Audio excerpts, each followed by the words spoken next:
আজ রবিবার দুপুরবেলার দিকে বাহাদুরপুর মাধ্যমিক বিদ্যালয়ের কয়েকজন গুণী শিক্ষক, তার মধ্যে আমাদের শ্রদ্ধেয় প্রধান শিক্ষক, সহকারী প্রধান শিক্ষক, আমাদের আরো কয়েকজন সিনিয়র শিক্ষক রয়েছেন।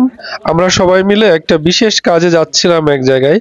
তো সেখানে যাওয়ার পথে হঠাৎ দেখলাম যে রাস্তার উপরে অনেক পানি। সেইখানে আসলে আমাদের যে জায়গায় আমরা যাচ্ছিলাম সেইখানে পানির কারণে আমরা যেতে পারছিলাম না। হঠাৎ আমরা দেখলাম যে রাস্তার পাশে অর্থাৎ পানির মধ্যে কয়েকটা নৌকা রয়েছে। তো আমরা সবাই মিলে ডিসিশন নিলাম যে নৌকায় করে আমরা যাব সেই নির্দিষ্ট জায়গায়, নৌকায় করে যেতে হবে। তারপরে আমরা সবাই মিলে কয়েকটা নৌকা নিলাম। সেখানে আমাদেরকে সাহায্য করছিল অত্র এলাকার আমাদের এক শ্রদ্ধেয় ভাজন ব্যক্তি। এরপর মোটামুটি আমরা সবাই অনেক কষ্ট করে নৌকার উপরে উঠলাম, যে নৌকাটা আমাদের নিয়ে যাবে আর কি। তো আমাদের বিশ্ব স্যার এখন নৌকার উপরে উঠতেছেন। তিনি আসলে নৌকা বিষয়ে খুবই অভিজ্ঞ একজন মানুষ।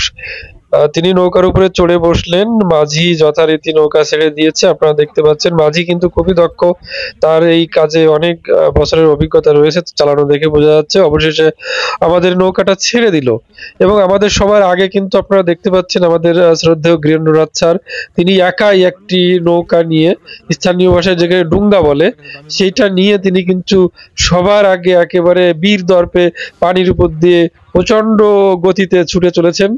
আর তারই পিছন পেছনে আমাদের যে মূল টিমের যে সদস্য অর্থাৎ আমাদের বোটম্যান, আমাদের সহকারী প্রধান শিক্ষক স্যার এবং আমাদের হেড স্যার রয়েছেন। তো আমি দূর থেকে তাদেরকে একটু আমার জুম ক্যামেরা দিয়ে অনেক কাছে এনে জুম করে অনেকক্ষণ আপনাদের দেখানোর চেষ্টা করছি। তারা কিন্তু আমাদের ছেড়ে অনেক দূরে চলে গিয়েছে।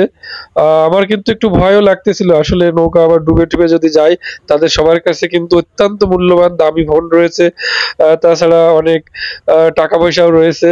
সো তারা যদি নৌকা দিয়ে ডুবে যায়, বা ডুবে যাবে না মানে যদি পড়ে যায় তাহলে কাপড় ভিজে যাবে, এই টেনশনে কিন্তু আমি বেশ অস্থির ছিলাম। তো যাই হোক, তারা অনেক দূরে চলে গিয়েছে।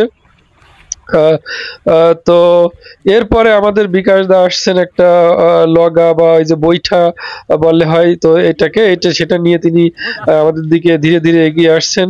জানি না, দেখা যাক তিনি কি করবেন। তো তিনি এসে সবার খোঁজ খবর নিয়ে জানতে পারলেন যে আমাদের নৌকাটি অনেক আগেই ছেড়ে দিয়েছে। তারপরে তিনি স্থানীয় আরো একটা নৌকা নিয়ে, যেটাকে ডুঙ্গা বলে, সেইটার উপরে তিনি একেবারে প্রফেশনাল ভাবে চড়ে বসলেন। তারপরে বাকি দুটো নৌকাকে তিনি ফলো করলেন। আস্তে আস্তে তার যাত্রাটি আরম্ভ হলো। আমরা এই মুহূর্তে দেখতে পাচ্ছি সে কিন্তু খুবই দক্ষতার সহিত এই জলযান, এই যে বিখ্যাত জলযান, বাংলার ঐতিহ্যবাহী জলযান, নিজে ড্রাইভ করে চালিয়ে কিন্তু তিনি ধীরে ধীরে প্রচন্ড জলরাশির দিকে এগিয়ে যাচ্ছেন, আমরা দেখতে পাচ্ছি।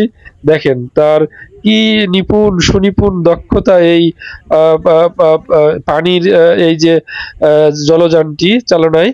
তো যাই হোক, বিকাশ দা যখন আস্তে আস্তে এগিয়ে যাচ্ছি